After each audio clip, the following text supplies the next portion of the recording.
As a divorce coach for men, I get to talk to a lot of men, and I have the great honor and privilege of going with many of them into the deepest, darkest, most painful places.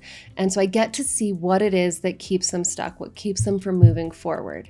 And in this video, I'm going to share with you two of the most common painful mistakes that keep men from moving forward with their lives. It keeps them stuck after divorce and doesn't allow them to heal and move on, feel better, or start a new relationship. I'm really excited to share these two mistakes with you here in this video because you can hopefully recognize them in yourself and fix them and then not spend any more time suffering during or after your divorce than you absolutely have to. All right, so mistake number one is believing that you need to take responsibility for the mistakes in your marriage by beating yourself up about them. So let me ask you a question.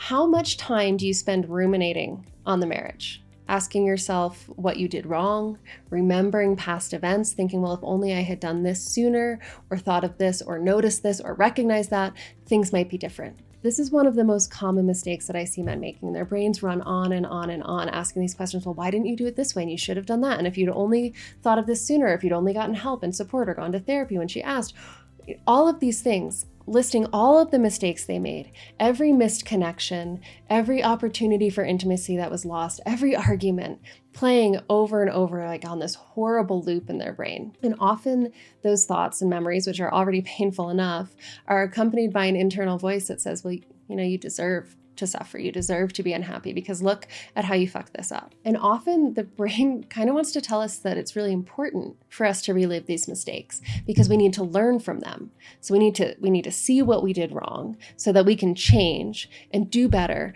and not fuck up again. Right? If we don't want to repeat this in the next relationship, and we'd love to go back and fix it in this one if we could.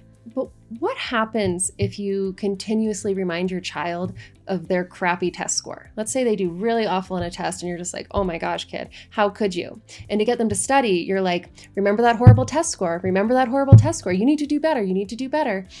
It's time to study. Hit the books. Hit the books. You did so bad on that test. Right? Do they get inspired and study hard? No. If you keep telling a child how badly they've done at something and you just keep shoving it in their face and reminding them again and again, what they learn is that they're stupid and incapable, and eventually they give up trying. This is exactly what you do to yourself when you try to take responsibility for your mistakes by beating yourself up for them. You're not making yourself better. You're making yourself bitter and ashamed, and you're going to end up feeling broken and lost. And that is not good for anyone. It's not good for you. If you have a family, if you have children, it's certainly not good for them to have their father like that. And it's not going to do you any good in your next relationship either. Mistake number two is kind of the flip side of mistake number one. It's believing that you need her, your ex-wife, to take responsibility for her mistakes in the marriage in order for you to move on. This one keeps guys stuck in the trenches and the pain for years. Years. You guys, you do not want to feel like this for years, and you do not have to. Usually this starts out as a sense of confusion or disbelief, like how could she do this? How could she make this choice? How can she not see the role that she played in this? How can she not see how it could be fixed? And it starts out with this kind of just sense of shock and confusion, but over time it turns to anger and resentment and bitterness. And I probably don't have to tell you that some men stay bitter and resentful for a really, really long time. I mean, you're here on YouTube, you've been exposed to the red pill, the MGTOW movement. All of that is the result of some of this. Right? It's men that have gone from confusion and bewilderment to bitterness, resentment, and anger, and have gotten stuck there, unable to move forward, unable to connect or trust or have healthy relationships. And the big tragedy here is that this belief that you need her to take responsibility for her role in this, it's just not true. You don't need that in order for you to move on. And even if you got it, it might not help. I mean, think about it. Have you ever been really angry with somebody and then they apologized? The anger doesn't just go away, right? That's what you wanted. You expect to feel better, but you're still in the anger. It doesn't necessarily help when the other person takes responsibility. And that aside, the point is just that it doesn't matter. You don't need her to take responsibility because that has nothing to do with moving on. So let me ask you a question. What does moving on look like for you? How would you feel if you could move on? What would your life look like day to day? I've asked a lot of men this question, and usually they describe it something like this.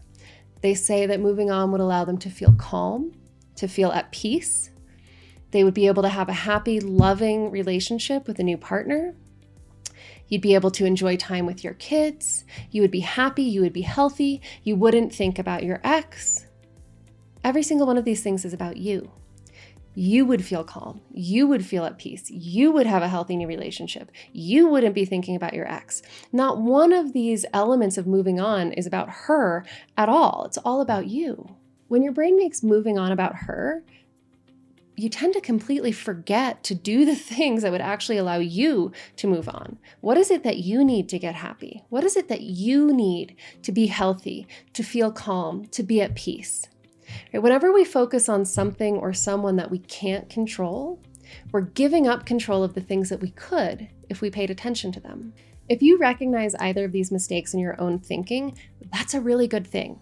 Awareness is key. If we're not aware of what our brain's doing, we can't intervene or change it. So if you notice these patterns happening for you, that you're beating yourself up about your mistakes, or you're just like waiting in confusion or bitterness for her to own up to her mistakes, if you notice those patterns, just watch them for a moment. Don't try to change them right away. The more you see how your brain is telling these stories and how it's affecting you, the more easily you'll be able to start to change, to start to look at things from a different perspective and really focus on what's going to move the needle for you in terms of moving on and getting happy. At the end of the day, no matter how old you are or where you're at in this life, the future is yours. It does not depend on your past, but it does depend on your present. What you do today, how you choose to show up tomorrow, that is going to determine this next chapter of your life. So I sincerely hope that you'll be intentional about it.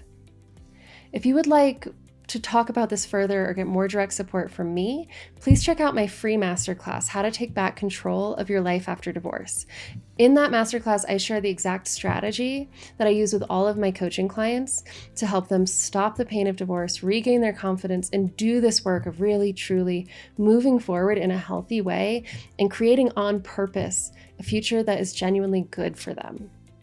Welcome to the Divorce Recovery Masterclass. We're going to talk about how to take back control of your future, and we are going to get into the nitty-gritty details of exactly how to do this. We're going to develop a skill called limbic awareness, and this is what's going to allow you to stop the pain of the divorce, get your confidence back, and really take back control of your future. So let's get right to it.